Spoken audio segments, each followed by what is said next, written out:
allons faire un grand parcours sur l'année 2017. Mesdames, Messieurs, je m'appelle Yves Kenao. Aujourd'hui, je serai avec mes confrères Atiso Komevi, Serge Nyawa, et nous allons recevoir le professeur Moussa Issifou. Issifou enfin, il est togolais, mais il est professeur conférencier à l'université de North Carolina, ici aux États-Unis. Il va nous parler de tout ce qui s'est passé comme grand moment politique de l'année 2017 aux États-Unis, en Europe, en Asie, en Afrique, et plus particulièrement sur la situation togolaise, la situation socio-politique du Togo, qui le préoccupe beaucoup. Alors, monsieur Issifou, bonsoir. Bonsoir, monsieur Kenao. Monsieur Issifou, bonsoir. Bonsoir, monsieur Kenao. Voilà. Nous sommes très heureux de vous avoir encore, de vous savoir présent pour cette grande émission de fin d'année de 2017. Et en tant que professeur conférencier et chargé des histoires, des affaires politiques africaines, je suis sûr que vous allez nous donner de très bonnes informations sur la politique du monde entier de 2017. Alors nous allons commencer ceci pour très rapidement vous poser cette question. Quels sont les grands moments politiques que vous retenez de l'année 2017 aux États-Unis ici? Oui, merci monsieur Kenao. Je voudrais dire que je suis heureux d'être encore avec vous sur ce plateau, le plateau de Tempo Afrique TV, la radio africaine, la radio pour les Africains, par les Africains et des Africains. Alors, ce que je peux retenir pour l'année 2017, c'est le début, du moins au niveau des États-Unis, c'est le début de la présidence du président Donald Trump des États-Unis. Vous savez, ce fut vraiment un grand moment. À la fin 2016, début 2017, quand M. Trump prêtait serment en janvier, je pense que ce fut un moment, disons, grand parmi les moments de l'année qui commençait en janvier. Alors, nous pouvons dire que l'élection surprise par un homme d'affaires qui n'était pas vraiment un politicien, je vais dire, continue par être le plus grand des moments de l'année 2017, puisque cette présidence continue, n'est-ce pas, d'alimenter les débats ici et là, et à travers le monde entier. Alors moi, je vais dire que oui, aux États-Unis, c'est à ce niveau-là, mais je vais encore ajouter ceci. La reconnaissance de la ville de Jérusalem comme la capitale de l'Israël, il y a déjà quelques semaines par le président des États-Unis, était aussi un grand moment, puisque cela n'a pas cessé de susciter beaucoup d'interrogations, beaucoup de condamnations, qui vraiment a abouti d'ailleurs 2 semaines plus tard à une résolution de plusieurs pays des Nations Unies condamnant, n'est-ce pas, à cette décision. Donc je peux dire que c'est un moment qui ne peut pas passer sous silence en 2017. Voilà, j'ai mes confrères Atiso Komevi et Serge Nyawa ici, avec moi sur ce plateau. Je ne sais pas s'ils ont des questions à vous poser sur le plan des États-Unis. Alors Atiso. Bonjour monsieur le professeur. Bonjour monsieur Atiso. J'ai une question que je juge un peu pertinente pour vous à propos du président des États-Unis, Donald Trump. Ma question est celle-ci. Est-ce que Donald Trump a survécu à des tentatives de déstabilisation du camp d'en face ou de certains caciques de son propre camp? Je veux dire, pas déstabilisation, l'impeachment. Oui, bon, disons, quand vous parlez de survivre, c'est comme si c'est déjà passé. Jusqu'alors, nul ne sait l'aboutissement de ce qui se passe. Moi, ce que je vais appeler la saga Donald Trump est encore là, on l'a vu. Et on attend, elle révèle beaucoup de surprises.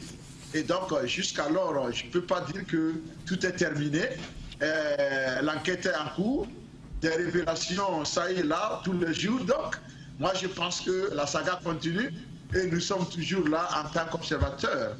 Nous sommes là et on observe avec attention et nous sommes aussi certains qu'il y aura d'autres surprises.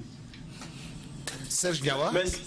Merci beaucoup. Dans le même lancé, je voulais avoir votre avis sur l'ancien secrétaire, patron de la CIA, je veux dire James Comey. Comment vous pouvez décrire en 2 ou 3 mois les actions de James Comey? Merci. Oui, bon, disons que la tradition, n'est-ce pas, de ce groupe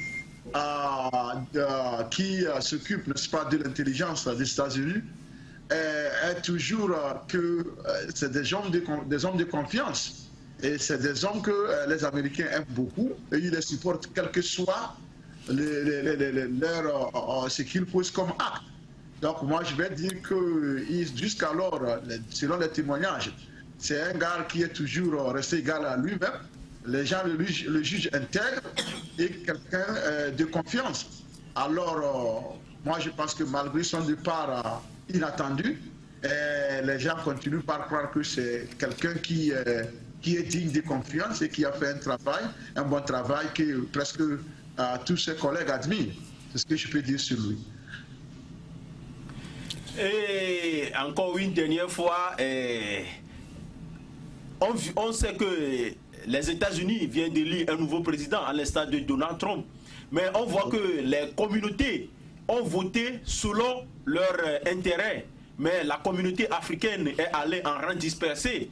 Et la plupart des Africains votent toujours démocrate. Est-ce que voter chaque fois démocrate est bon pour les Africains? Et comment est-ce qu'on peut organiser la communauté africaine pour voter,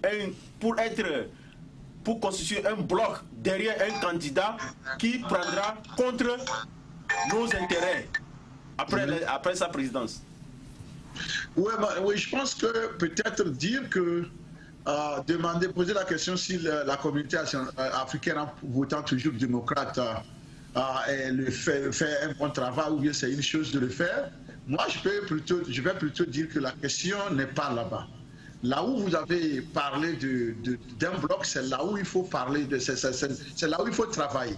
Si nous pouvons travailler comme un seul bloc, nous pouvons faire vraiment valoir le vote des Africains, que ce soit pour les démocrates ou bien les républicains. Moi, je pense que c'est bien. Parce que vous savez, aux États-Unis, c'est le nombre qui compte. Quand vous rencontrez un sénateur, quand vous rencontrez un congressman, ce qui compte, il va vous demander, vous êtes combien ici? C'est-à-dire, quand vous posant la question de savoir, vous êtes combien, il veut savoir combien peut vous voter pour lui. C'est ça qui compte ici. Donc, c'est plutôt, si on peut trouver un moyen de créer un bloc, ça peut être un pacte comme on le fait, un super pacte des Africains, où des gens qui s'y connaissent mieux peuvent donner des consignes de vote, peuvent aider à battre campagne pour tel ou tel, afin d'attendre quelques retombées lorsque la personne venait à être élue. Ça devait être très bien. Donc il faut plutôt parler de comment nous organiser pour avoir un bloc de votants qui pourra faire la différence. C'est très important. Maintenant, que ce soit démocrate ou républicain, moi je pense que les Africains sont des êtres pensants et ils comprennent mieux où se situent leurs intérêts. Donc la seule différence maintenant, la seule chose qu'il faut faire, c'est de faire en sorte que nous ne puissions pas aller à rang dispersé. Qu'on puisse totaliser nos votes, que l'on sache que si j'ai le support de tel bloc, je vais passer et donc je dois les écouter. C'est ce que nous attendons faire maintenant. Désormais, on ne peut plus être des béquilles éparpillées pour des gens. Il faut trouver une synergie qui pourra quantifier les votes des Africains et là, on pourra mieux nous faire entendre. Merci donc, professeur, d'être avec nous aujourd'hui. Je voudrais quand même savoir, parce que nous avons le président Donald Trump, d'un moment à l'autre, quand il a été élu, il a essayé d'établir ce qu'on appelle les ordres exécutifs. Alors, en vue de tout ceci, vous savez que les ordres exécutifs sont des ordres qui sont d'abord envoyés au niveau de la justice pour que ça soit mieux vu. Mais comment est-ce que vous avez pu trouver ces ordres exécutifs? Et maintenant, au niveau de la capitale, au niveau de Jérusalem, qui est connue comme la capitale d'Israël, nous savons aujourd'hui que ce dossier était dans les tiroirs. Mais Donald Trump est venu et directement, il a essayé de dire ce qu'il fallait, ce qu'il ne fallait pas, parce qu'on ne doit pas obliger quelqu'un, on ne doit pas donner une capitale, tu vois, à quelqu'un. C'est la personne elle-même qui doit se décider. Et comment est-ce que vous avez trouvé cela? Oui, moi, je pense que pour parler des ordres exécutifs que le président américain a eu à prendre, je pense qu'il en a pris beaucoup. Je pense que c'est le problème de ce qu'on appelle politicien et puis un non-politicien. Donald Trump, quoi qu'on dise, demeure un néophyte politique. Alors, parce que les politiciens comprennent mieux qu'il y a un écart, il y a un fossé entre les promesses de la campagne et la pratique dès qu'on est aux affaires. Le vrai politicien comprend ça. Et ce politicien-là sait que ses électeurs savent ça aussi. C'est-à-dire que les électeurs ne sont pas naïfs. Les promesses des campagnes, ils savent qu'à 50% ne pourront pas être immédiatement, n'est-ce pas, honorées. Mais Trump n'est pas politicien comme tous les autres. Il veut coûte que coûte mettre en pratique, honorer tout ce qu'il a dit en campagne, même si c'est des choses qu'il ne peut même pas essayer. Donc c'est de ça qu'on peut parler lorsqu'on pense à la décision d'accepter ou bien de reconnaître Israël comme Jérusalem comme la capitale d'Israël. C'est ici une décision qu'un politicien ne prendrait pas. Parce que même les Israéliens savent que c'est une patate chaude, on ne touche pas facilement à la patate là. Ça crée trop de problèmes. Vous voyez les tollés que ça a créé. Donc les politiciens ont voulu le faire depuis 1965, même bien avant. Tous les présidents avant avaient la volonté de faire quelque chose. Mais ils ne pouvaient pas parce que les conseillers leur disaient non, non, non, ça, faut pas toucher. Faut pas toucher. Vous voyez? Donc c'est une solution consensuelle qui devait être, moi je pense, la meilleure manière de faire. Je pense que jusqu'alors, là, il a reconnu, mais il peut toujours faire marche arrière pour écouter la raison, parce qu'on ne peut pas avoir à dos, on ne peut pas se mettre à dos tout le monde entier. Et donc ce qui fera que peut-être le président américain prendra la mesure de la chose et il va réviser sa copie pour que la paix règne dans tout le monde entier. Alors, monsieur le professeur, avant de changer de chapitre, je voudrais tout simplement avoir votre avis sur l'exécutif interdisant l'entrée de certaines nationalités sur le sol américain par le président Donald Trump. C'était en janvier passé. Vous avez vu déjà, cette décision a mené beaucoup de controversies. Quelle est votre position par rapport à cet exécutif ordre? Ce qui me réjouit dans cette affaire d'immigrants, c'est que nous avons pu vivre les beaux moments de la démocratie américaine. D'ailleurs, c'est pour ça que nous nous battons pour que l'Afrique se démocratise. C'est-à-dire qu'un seul juge d'un État presque inconnu a pu bloquer la volonté du président de la République, et ça s'est passé ainsi. Le juge d'Hawaï, qui savait que le juge là existait, mais il a pu dire au président que cet ordre est illégal et je le bloque. Et c'est comme ça, ça a été respecté.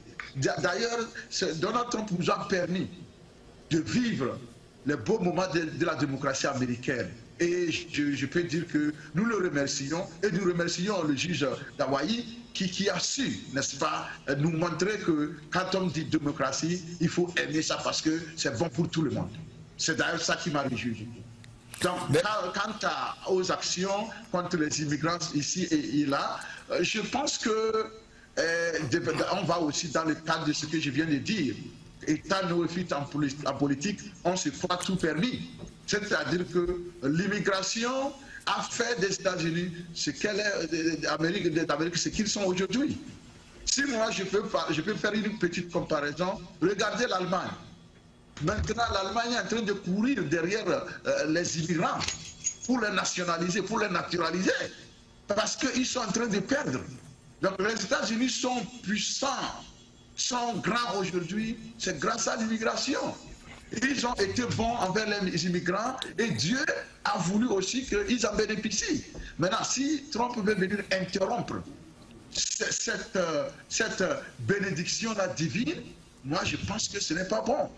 Parce que c'est une bénédiction que de vouloir accepter des immigrants d'où qu'ils viennent, les intégrer et les transformer en quelque chose qui puisse, n'est-ce pas, aider le pays. Je vais vous donner un exemple.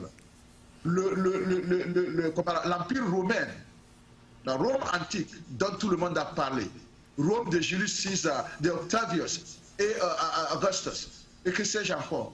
Qu'est-ce qu'ils ont fait? Ils ont fait la même chose que les États-Unis sont en train de faire, du moins avant Trump. C'est-à-dire qu'il y avait beaucoup de cultures, beaucoup de communautés, les Étruscans, les Grecs, tout ça là, qui étaient arrivés. Certains étaient venus même dans le cadre de la conquête. Mais qu'est-ce que les Romains ont fait? Au lieu d'anéantir ces cultures-là et de les maîtriser, non, ils ont accepté ces cultures, ils les ont intégrées dans leur culture. Ce qui a valu à Rome la technologie, a valu à Rome l'écriture des Phéniciens et autres. Donc, on bénéficie, l'immigration c'est une bonne chose pour le monde. Et l'immigration n'a pas commencé il y a de cela 10 siècles, non, c'est bien avant. C'est-à-dire que quand vous voyez l'histoire des choses, on vous parle d'une culture des Incas ou bien de la culture des gens. Les Incas, ici, vous vous rendez compte que même, les gens venaient, les gens se voyaient bien avant nous. Alors ça, c'est de l'immigration. Les gens s'apprennent l'un de l'autre, c'est comme ça. D'ailleurs, c'est ça qui fait la force du monde. Donc moi, je condamne ce côté-là qui est un peu, n'est pas, qui retarde, qui essaie de c'est pas, retarder l'Amérique, parce que l'Amérique bénéficie déjà de l'immigration. Et moi, je pense qu'il faut la laisser continuer, parce que nous voulons que la nation soit encore plus grande. Merci, monsieur le professeur. Maintenant, nous allons changer de chapitre et aborder le cas de l'Europe. Selon vous, quels sont les grands moments de l'Europe sur le plan politique que vous avez dégagé pour 2017? Ouais, en Europe, je vais parler de l'élection de notre jeune président, le néophyte Macron, qui a pu, c'est pas, il a redistribué la carte politique en France. Voilà un gars qui arrive sans parti politique. Il se met à la course de la présidence et les gens disent mais le gars là qu'est-ce qu'il va foutre, tout ça là, et finalement il arrive à casser tout autour de lui et les anciens membres des anciens partis politiques courent vers lui pour adhérer à sa politique. Ça c'est vraiment un véritable bouleversement social français et mondial, je peux dire. Et donc il est élu. L'un des plus jeunes présidents français a été à l'âge de 39 ans. Et moi, je pense que ça, c'est un grand moment en Europe. Ça, c'est un véritable, disons, c'est un moment important pour l'Europe. C'est ce que je peux dire pour le moment par rapport à l'Europe. Oui. Merci encore une fois de plus, monsieur le professeur. Ma question est celle-ci. L'élection de Macron comme président de la République française a-t-il changé le système politique de François Hollande par rapport à l'Afrique? Vous savez, entre François Hollande, Macron, il s'appelle comment, Sarkozy, bien avant Sarkozy, Chirac, on va jusqu'à, comment l'appelle-t-on, François Mitterrand, et on monte jusqu'à Destin. Tout ça là, c'est bonnet blanc, bonnet. Chez nous, en Afrique, en tant qu'Africains, après avoir observé pendant si longtemps la politique française de l'Afrique, ce que nous appelons la France-Afrique, cette relation incestueuse que nous ne cesserons jamais de combattre, moi je pense que jusque-là, rien n'a changé. Je lance d'ailleurs un défi à M. Macron de me prouver le contraire. Parce que vous savez ce qui s'est passé, chaque président africain et français a une cellule, de ce qu'on appelle la cellule française de l'Afrique. Et cette cellule-là est gérée par presque les mêmes personnes. Quand Macron est arrivé, les gens avaient conseillé à Macron de casser cette cellule-là et de mettre une cellule fraîche. Des gens qui vont mieux faire que les autres. Vous savez ce qui s'est passé? Il a fait, mais il a remis les mêmes personnes là-bas pour continuer la même chose. Au fait, ce n'est pas que la France s'accroche à l'Afrique parce qu'elle nous aime. Non, non, non, non. Elle s'accroche à l'Afrique parce qu'elle a un intérêt à gagner. Et cet intérêt-là, pour les Français, il faut que ces relations soient occultes, obscures, pour que ces intérêts-là puissent leur être, c'est pas garanti. C'est pourquoi nous sommes là. Donc Macron n'a pas encore prouvé qu'il amène du nouveau dans la politique française de l'Afrique. Pas encore. Du moins, pour le moment, on n'a pas encore observé ça. Même les déclarations qu'il fait ne nous rassurent pas. Parce que ces déclarations-là, des fois, ça relève de la naïveté ou bien d'une mauvaise foi. Il y a des choses l'une. Je ne sais laquelle va prendre le dessus sur l'autre. Merci, monsieur le professeur. Et je voulais savoir, et je voulais avoir votre opinion sur, quand on voit aujourd'hui, les Européens sont en train de défendre la globalisation. Et ils qualifient même l'avènement de Trump et le Brexit d'atteinte à la globalisation. Mais ces mêmes Européens qui bloquent les Africains, qui posent des hotspots en Afrique pour empêcher les Africains d'immigrer en Europe ou bien d'aller en Europe, est-ce que ce n'est pas contradictoire ou bien comment quelle lecture faites-vous de cette situation? Mais vous savez, l'Europe a toujours été de mauvaise foi quand il s'agit de l'Afrique. Vous savez, la conquête de l'Afrique, comment s'était-elle faite? L'Afrique a été conquise en Europe, n'est-ce pas, à la conférence de Berlin, à l'appel de Bismarck. En absence de qui? De l'Afrique. C'est comme ça. Donc, nos relations avec l'Europe ne pourront jamais être saines. Parce que le début, les bases de cette relation-là ont été faussées. C'était sur la malhonnêteté, le mensonge. C'est comme ça. Alors aujourd'hui, lorsque les Européens se battent à empêcher les Africains d'aller en Europe parce qu'on vient là-bas occuper tel ou tel, ça continue, c'est la malhonnêteté là qui continue. Sinon, lorsqu'on parle de globalisation ou mondialisation, c'est-à-dire que nous acceptons officiellement que désormais, nous dépendons l'un de l'autre. C'est comme ça. Maintenant, ça ne veut pas être en sens unique comme il le veut. Du moins, pour l'Europe, c'est une globalisation en sens unique.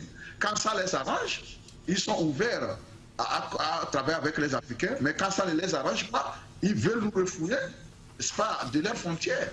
C'est ça. Donc, moi, je pense que l'Afrique, telle que nous la voyons aujourd'hui, c'est pourquoi moi, à un moment donné, j'avais écrit un article ici, et j'avais dit que nous ne voulons pas d'aide de qui que ce soit. Tout ce que nous demandons, c'est qu'on laisse l'Afrique tranquille. Pire, en ce moment-là, la globalisation n'était pas encore si chose ici. Maintenant que vous avez dit, la globalisation c'est bon pour tout le monde, nous disons, nous sommes africains en tant qu'êtres. Parce que vous savez, dans la philosophie africaine, nous avons ce qu'on appelle Ubuntu. La philosophie même qui est à l'origine, c'est pas ce qu'on appelle de la théorie, de la compréhension, de la théorie du savoir et d'être de l'Afrique. C'est quoi? C'est que je suis parce que tu es. Et puisque tu es, moi aussi, je suis. C'est-à-dire que ma présence, mon existence dépend de ton existence. Donc, par rapport à ça, c'est pourquoi vous voyez que nous, les Africains, nous aimons la réciprocité. On n'aime pas manger quelque chose gratuitement. Quand je vous donne quelque chose aujourd'hui, j'espère que vous me donnerez quelque chose demain. Ou bien vice-versa. C'est les Européens qui prennent, oui, sans vouloir donner en retour quoi que ce soit. Alors là, ça s'appelle du vol. Nous, on ne vole pas. Les Africains, nous sommes adeptes de la réciprocité à cause de notre philosophie de Ubuntu. Parce que nous savons que si je te détruis aujourd'hui, je ne serai pas demain. Puisque je dépends de toi pour exister demain. L'Européen ne le sait pas. C'est pourquoi ils sont en train de nous maltraiter dire ce qu'ils veulent de nous. Nous, quand on prend quelque chose, on redonne quelque chose, on donne quelque chose demain. Mais les autres, ils prennent, ils ne donnent pas. Et ça s'appelle du vol. C'est comme ça. C'est pourquoi, pour nous, nous aimons la globalisation. Merci beaucoup, monsieur le professeur. Maintenant, nous allons entamer... Oui, qui crée la réciprocité, qui favorise la réciprocité. C'est ce qu'on aime. Ouais. Voilà, nous allons entamer l'étape de l'Asie. Encore une fois, les grands moments que vous avez retenus de 2017 sur le plan politique au niveau de l'Asie. Au niveau de l'Asie, l'Asie si lointaine, moi, ce qui m'a marqué en 2017, c'est la souffrance, la tragédie qui a frappé le groupe qu'on appelle les Rohingyas de la Birmanie. C'est ce qui m'a frappé. Ce groupe ethnique à majorité musulmane qui a été pris pour cible par la majorité des Birmans qu'on torture, parce que nous avons vu des images, des vidéos qui vraiment enlèvent à l'homme toute confiance par rapport à la capacité d'un être humain à protéger l'autre être humain. Donc ce qui a fait que c'est ça qui m'a marqué le plus au niveau de l'Asie. C'est-à-dire que la tragédie, l'oppression que vivent ces gens-là, dans la partie-là du monde, c'est ça qui m'a marqué. Et ça passé pendant des mois avant que le monde ne réagisse. Avant que même Aung San Suu Kyi, le prix Nobel de la paix, après avoir essuyé des attaques par-ci, par-là, elle a finalement accepté que les gens étaient en train d'être massacrés par un groupe ethnique. Et ça, cela ne devait plus se reproduire en 2018, parce que si des phénomènes comme ça se produisent dans le monde entier et dans un pays à l'autre, on finira par devenir tous des sauvages, parce qu'il y a des traitements qu'on ne peut pas infliger à un autre humain. Mais en Birmanie, cela s'est passé. Et ça, il faut condamner ça, d'où on vient, et qui qu'on soit, ou bien de quelle religion qu'on soit, on doit condamner ça. Parce que la personne humaine est sacrée. On ne doit pas la brimer n'importe comment. Et donc c'est ça que moi, c'est ça qui a retenu mon attention. Malheureusement, c'est la tragédie qui a retenu mon attention, parce que je n'ai pas vu quelque chose de bon pour parler, c'est pas de façon claire, venant de cette partie du monde. Ce qui a retenu mon attention, c'est le silence et qui a entouré la souffrance de ces gens-là. Et bon, tout ce qui s'est passé d'ailleurs. Vous savez que tout dernièrement, le pape, le souverain pontife, a visité le pays là. Ça vous montre que ce qui s'est passé là-bas, c'était important. Il a visité là-bas pour aller au moins dire un mot de paix, appeler à la paix. Donc, c'est ce qui a retenu mon attention par rapport à l'Asie. La régie me fait signe qu'on a M. Adolphe sur Skype. M. Adolphe, bonsoir. Bonsoir, monsieur. Comment allez-vous? Oh, je vais très bien chez vous. Et les gens de Tennessee? Ils vont très bien. Ils vont très bien. Voilà, nous sommes en train de recevoir M. Moussa Issifou. Il est professeur conférencier à North Carolina. Est-ce que tu as une question à lui poser sur l'Asie? Nous sommes en train de parler de l'Asie, les grands moments de 2017 sur l'Asie. Oui, ma question serait au niveau de la Corée du Nord. Ce gars-là qui menace notre Amérique. Comment est-ce que, monsieur le professeur, voit la puissance je dirais, du Corée du Nord, qui se croit être capable de détruire toute l'Amérique? Est-ce que cela est possible? Non, pas du tout. Je pense que le petit Kim Jong-un veut péter plus que son derrière. Donc, vous m'excusez le terme. Oui, vous savez, la Corée du Nord a appris à faire ce qu'on appelle le blackmailing, à demander des rançons sans le faire explicitement. Vous savez qu'à chaque fois que la Corée du Nord a menacé d'envoyer des missiles ici, on négocie, on lui donne de la nourriture et de l'argent pour qu'il aille nourrir son peuple. Donc il a su le faire. À chaque fois qu'ils ont faim, ils n'ont pas assez de nourriture, il fait quelque chose comme ça, on dit bon, tais-toi, tout ça. Mais cette fois-ci, il a rencontré un président qui ne veut pas faire ça. Donc ce qui fait qu'il est un peu gêné, il gesticule.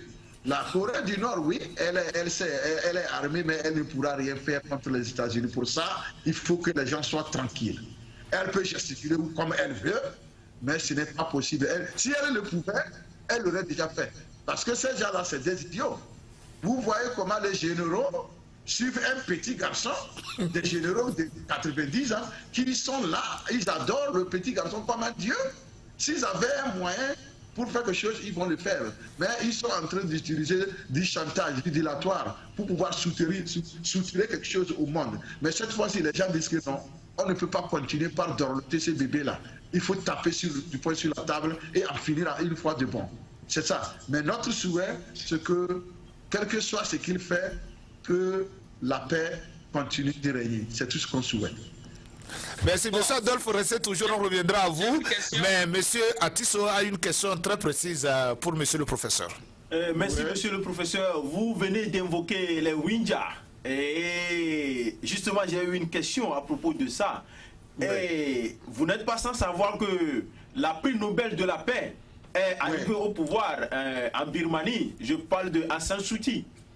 Et les analystes politiques l'ont critiqué devant son silence face aux Rohingyas. Et ils l'ont même comparé à Thomas Sankara en disant que si Thomas Sankara allait durer un peu au Burkina, il allait devenir un dictateur aussi. Donc est-ce que la manière dont Aung San Suu Kyi a traité les Rohingyas, est-ce que elle honore son prix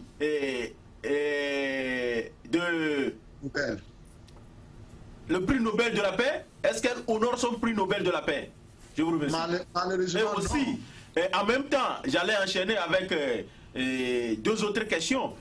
La seconde question concerne Bachar al-Assad.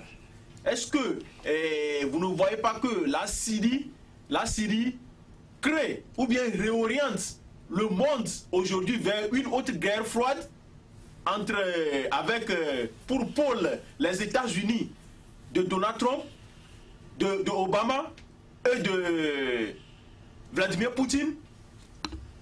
Oui, je vais dire là pour le moment que par rapport au leader de la Birmanie actuelle, Aung San Suu Kyi, je vais dire que non, elle n'honore pas le prix de la paix, de Nobel de la paix qu'elle a reçu du monde entier, parce que vous savez, ne reçoit pas le prix Nobel de la paix qu'il veut, mais qui a prouvé qu'il le mérite. Mais malheureusement, Aung San Suu Kyi nous a déçus à plus d'un titre, parce que voilà, vous avez une communauté dans votre pays, une minorité qui est là depuis des années, et maintenant, sous votre règne, mais au temps du règne des militaires, la communauté Rohingya n'a pas souffert ainsi.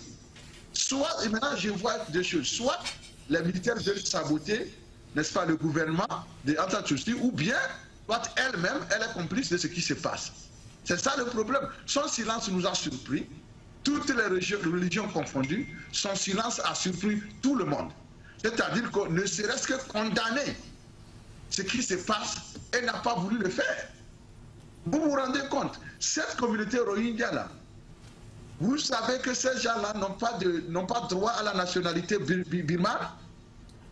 Vous savez ça? Oui.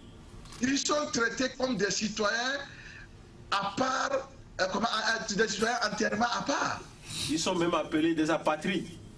Donc, des apatrides. Ce n'est pas normal. Alors, trouvez-leur leur pays. Trouvez-leur un pays.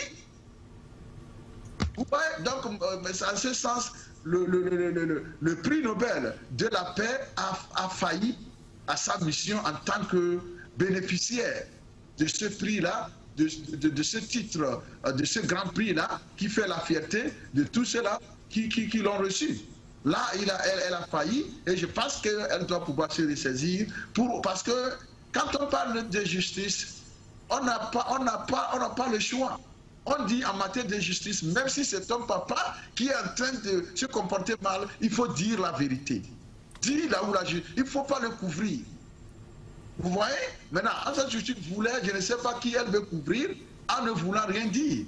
Et les exactions ont continué comme ça pendant longtemps, jusqu'au point où des milliers s'enfuient pour le Bangladesh, ici et là. Mais ce n'est pas normal. Moi, personnellement, je ne suis pas d'accord avec la façon dont Souti a géré cette crise-là. Et j'espère qu'il n'est pas trop tard pour elle de mieux faire et de se racheter aux yeux du monde. Maintenant, par rapport à ce qui se passe en Syrie, Bachar al-Assad, encore, voilà un autre dictateur qui a hérité le trône de son papa, comme ailleurs, et qui se dit, si moi je ne suis pas président, personne ne peut vivre. Il se permet d'envoyer des gaz à effet dévastateur sur sa propre population, des attaques en bombes chimiques, parce que les gens ont dit, ce que vous avez fait c'est beaucoup, permettez-nous de trouver un autre. Est-ce que ça c'est un problème ça? Jusqu'au point où la Syrie a failli pousser le monde entier dans une troisième guerre mondiale, puisque tellement que les intérêts étaient divergents, il fallait se méfier, parce que si vous avez la Russie de l'autre côté, les autres États, les États-Unis y compris, d'un autre, vous pensez que cela ne va pas causer la guerre mondiale? Heureusement que ces puissances-là ont pu se ressaisir, et maintenant ils s'entendent, heureusement. Bon, monsieur le professeur, on nous fait signe qu'on n'a plus assez de temps. Très rapidement, le dernier point, l'Afrique. Quels sont les grands moments pour vous au niveau de l'Afrique? Au niveau de l'Afrique, je dois d'abord dire qu'au niveau de l'Afrique, il y a eu beaucoup d'événements qui se sont produits là. Mais je pense que nous allons parler seulement des événements positifs, puisque tout dernièrement, l'ancien footballeur Ballon d'Or africain, George Weah, vient d'être élu président de la République du Libéria. Et pour confirmer la démocratie dans ce pays de l'Afrique de l'Ouest. Et moi, je pense que c'est un grand moment pour nous, et pour l'Afrique tout entière, puisque ce dont l'Afrique a besoin maintenant, c'est la confirmation de la démocratie dans tous ses États. Donc moi, je pense que c'est une bonne chose. Nous avons aussi un autre grand moment que j'allais oublier, en Angola, où le président Santos a de lui-même décidé qu'après 30 ans, il était temps de rendre l'établi et de remettre au peuple son pouvoir. Il a fait, et je pense qu'il est sorti par la grande porte, et il est rentré dans l'histoire. Nous avons aussi un autre moment au Zimbabwe, où le vieux dinosaure, qui était un héros pour l'Afrique, qui a finalement fini par ternir son image, est parti dans un coup d'État interne, sans effusion de sang, et il y a eu changement. Donc c'est un autre grand moment en Afrique qu'on puisse, n'est-ce pas, saluer, parce que l'Afrique, c'est l'Afrique qui gagne. Voilà, est-ce que monsieur Nyawa a une question à poser? Encore une fois, le professeur, bonjour. Bonjour, monsieur Nyawa. Ben, moi, je vais aller droit au but. La Chine-Afrique est-elle possible après la France-Afrique? Vous savez de quoi je veux parler. L'exploitation de la Chine vis-à-vis de l'Afrique. Oui. Nous sommes amenés à vivre.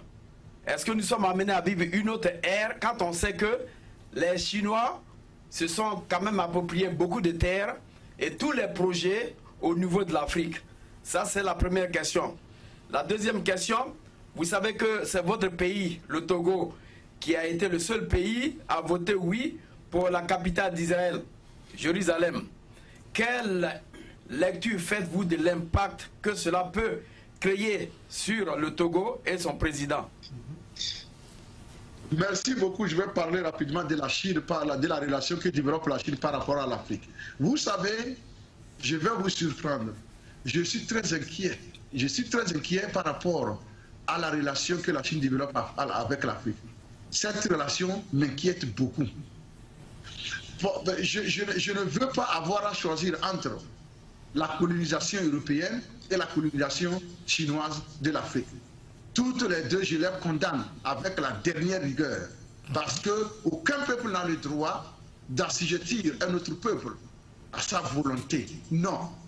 Donc, je regrette la colonisation européenne de l'Afrique et je fais tout pour que nous nous opposions à la colonisation actuelle chinoise de l'Afrique. Vous savez, les Chinois, c'est comme, c'est-à-dire que la façon dont les Chinois font leurs affaires, c'est comme les termites. Comment les termites envahissent une maison ou bien une propriété. C'est comme ça. Ils détruisent tout sur leur passage. C'est ça qui me fait peur par rapport à la relation que développe la Chine avec l'Afrique. Donc, moi, je pense que si nous, les Africains, nous ne nous réveillons pas pour nous opposer à cette nouvelle relation, c'est pas incestueuse encore, entre la Chine et l'Afrique, nous n'aurons que nos yeux pour pleurer. Parce qu'ils vont tout prendre, ils vont tout détruire avant de partir. Parce que eux autres, ce n'est pas leur problème. Fini avec les droits de l'homme, fini avec les droits humains, fini avec la liberté d'expression. Pour les Chinois, ce n'est pas leur affaire. Aussi longtemps que vous leur permettez de venir exploiter votre richesse, ils sont prêts à vous donner tout, à vous protéger, puisque là-bas, les droits de l'homme ne sont même pas respectés. Donc, à plus forte raison, et chez vous, les Africains, ils ne vous aiment pas dès le début. Ils viennent en Afrique, c'est parce que nous avons quelque chose qu'ils veulent exploiter. Sinon, les Chinois détestent plus les Noirs que tout le monde, qu'on puisse connaître. Alors, moi, je pense que les Africains doivent se méfier de ces relations-là. Surtout nos présidents dinosaures qui ne veulent pas partir, ils préfèrent livrer l'Afrique à la Chine pour pouvoir avoir des sous, pour continuer par vivre la belle vie au détriment de leur population. Ça, il faut condamner ça. Là, maintenant, je reviens au problème du Togo. Je vais vous dire une chose. Vous savez, le président du Togo, Faure Gnassingbé, c'est un opportuniste aveugle. C'est un opportuniste aveugle. Il ne sait pas ce qu'il fait. Moi, je sais que même les États-Unis, qu'il a voté pour supporter, n'ont pas confiance en lui. Parce que c'est un gars qui participe à presque toutes les conférences de la conférence islamique. Il est avec les Arabes, les musulmans partout où il peut avoir de l'argent. Et en même temps, il est avec l'autre côté. Quand on vote des résolutions qui vont toucher aux intérêts des Arabes, il vote contre aujourd'hui là-bas, demain il est là-bas. Ça, c'est de la prostitution diplomatique. Et c'est grave. C'est grave. Moi, je pense qu'en tant que Togolais, j'ai honte de voir que c'est lui qui est le seul à le faire. Parce qu'il veut coûte que coûte maintenir une relation étroite avec l'Israël. Vous avez vu ce qui s'est passé. Le sommet israélo-africain, comment on appelle ça, à Lomé. Ces pères de la sous-région lui ont dit, niet, ce sommet-là n'aura pas lieu en Afrique parce que nous ne sommes pas encore prêts. Vous voyez? Donc c'est comme ça. Il est en train de se mélanger les pédales dans sa volonté de mesurer, de garder le pouvoir indéfiniment. Il finira par se tirer dans les pieds. Ça, soyez-en sûrs. Merci beaucoup, monsieur le professeur. Je pense qu'avec vous, nous allons aller en pause et nous allons revenir dans quelques instants pour la suite de cette émission. Je vous remercie beaucoup, monsieur le professeur, et d'ores et déjà, bonne fête 2018. Dans cette émission, nous allons parler pour cette seconde partie de Special Edition pour le réveillon, si je peux l'appeler ainsi, de